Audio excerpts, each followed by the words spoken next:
करदम जी के यहाँ पर भगवान ने आशीर्वाद दिया था, वरदान दिया था, हे करदम जी मैं आपके यहाँ पर अवतार लेकर के आऊंगा, मैं आपके यहाँ अवतार लूंगा, आपके यहाँ जन्म लेकर के आऊंगा। अब देखो भगवान तो आए नहीं और भगवान नहीं आए, बोले बेटी का जन्म हो गया। और कितनी बेटी हुई? 1 2 हाँ 9 कन्याओं का जन्म हुआ हमारा। सही से सुनते हैं आप कथा। 1 नहीं, 2 नहीं, 3 नहीं, 5 नहीं, 7 नहीं, कितनी कन्या हो गई? 9 कन्याओं का जन्म हुआ है हमारा। कहते हैं जिस प्रकार घर में बेटा जरूरी है, उससे कहीं अधिक बेटी का होना भी जरूरी है। 9 कन्याओं का जन्म हुआ और कहते हैं 9 कन्याओं के बाद में भगवान नारायण साक्षात पुत्र के रूप में माता देवहूति के यहाँ पर कपिल के रूप में अवतार लेकर के आए हैं। बोल कपिल भगवान की। कपिल भगवान के रूप में भगवान नारायण साक्षात कपिल के रूप में अवतार लेकर के आए। धीरे धीरे कपिल भगवान बड़े होने लगे, समय व्यतीत होता चला गया। पिताजी तो तपस्या में लगे हुए हैं महाराज। पता है कि नारायण मेरे घर में आ गए, फिर भी भजन कर रहे हैं। माता ने सोचा जब मेरे घर में भगवान आ गए, साक्षात नारायण आ गए, तो मैं क्यों भटकूं।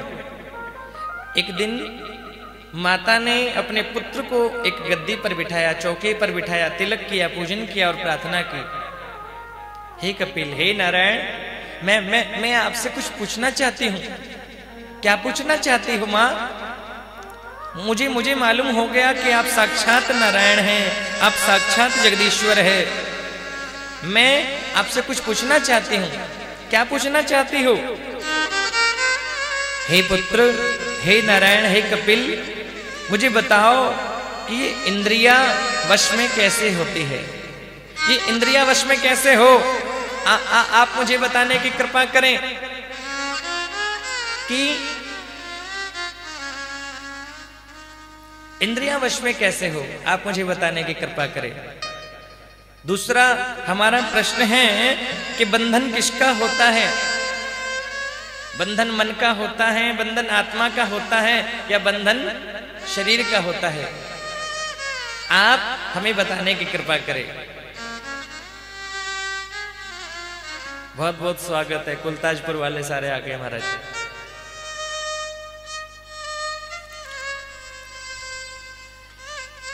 कि पुत्र मुझे बताओ ये इंद्रियां वश में कैसे होती है? क्योंकि इंद्रियों को जितना सुख दिया जाता है उतनी ये अधिक बलवान होती है। इंद्रियां वश में कैसे हो, आप हमें बताने की कृपा करें। क्योंकि मन बड़ा चंचल है हमारा, जितना समझाते हैं उतना भटकता है। लिखा है शास्त्रों में, लिखा है ये मन बड़ा चंचल है। इंद्रियों को जितना पदार्थ दिया जाता है उतना ये अधिक प्रबल होती है। नीति शतक में लिखा है कि तृष्णानि जीर्णा वयमेव जीर्णा। ये इच्छाएं बूढ़ी नहीं होती, हम बूढ़े हो जाते हैं। इच्छाएं तो बढ़ती रहती है महाराज। आज ये मिला है, कल इसकी चाह है, परसों उसकी चाह है, फिर ये चाह, फिर ये चाह, फिर इच्छाएं बढ़ती रहती है।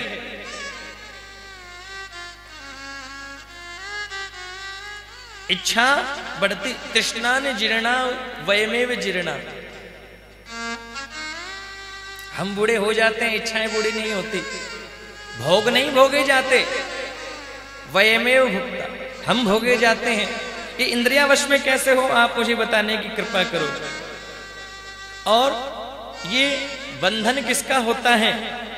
बंधन मन का होता है कि आत्मा का होता है कि शरीर का होता है? आप हमें बताइए। और ये मन जो भटकता है, मन का भटकाव कैसे समाप्त हो, बताने की कृपा करें। भगवान कपिल कहने लगे, मां तुमने बड़ा सुंदर प्रश्न किया है, मैं बताने का प्रयत्न करूंगा। आपने पूछा कि इंद्रिया वश में कैसे हो, तो लिखा अपने इंद्रियों को भगवान से जोड़ दो तो आपकी इंद्रिया वश में रहेगी।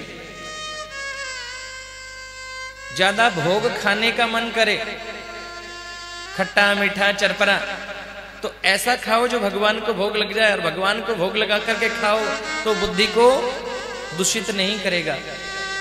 जैसे गोलगप्पा ही खाने का मन कर गया तो लगा दो भोग ठाकुर जी को, गाजर पाक खाने का मन करा, रबड़ी खाने का मन किया, भोग लगाओ ठाकुर जी को, फिर खाओ।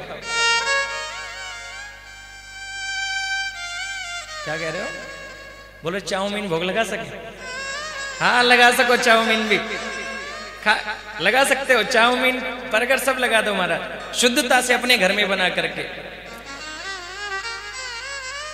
हाँ पहले भोग ठाकुर जी को लगाओ फिर खुद खाओ, बुद्धि को भ्रमित नहीं करेगा।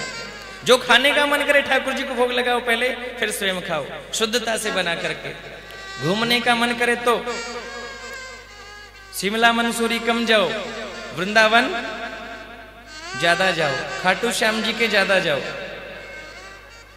हाँ आश्रम बन रहा है, अभी चलेंगे फिर। अब एक लेंटर हो गए, एक लेंटर रेडी हो गया वृंदावन में, दूसरा लेंटर अब ठाकुर जी करेंगे कृपा, तब होगा। अभी तो फिर लेके चलेंगे सबको फिर दोबारा। शिमला मंसूरी कम जाओ, वृंदावन ज्यादा जाओ। घूमने का मन करे तो वृंदावन जाओ, हरिद्वार जाओ, खाटू श्याम जाओ, बद्रीनाथ, केदारनाथ, रामेश्वरम जाओ।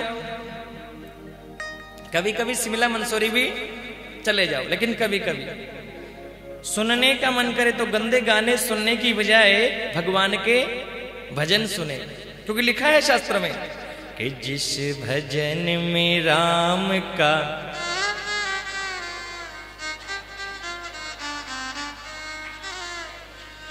क्यों जी मेहता जी, यही बात है ना।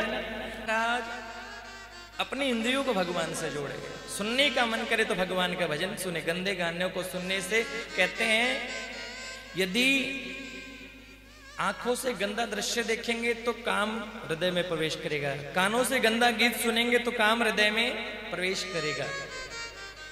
अपनी इंद्रियों को भगवान से जोड़ दे तो अपनी इंद्रिया वश में होगी। लिखा है कि देखना इंद्रियों के न घोड़े भगे, उन पे हरदम ही संयम के कोड़े पड़े। मन के विषयों को हरदम हटाते चलो, कृष्ण गोविंद गोपाल गाते चलो, कृष्ण गोविंद गोपाल गाते चलो। अपने विषयों, मन के विषयों को हरदम हटाते चलो, कृष्ण गोविंद गोपाल। देखना इंद्रियों की ना घोड़े भगे, उन पे हरदम ही संयम के कोड़े पड़े।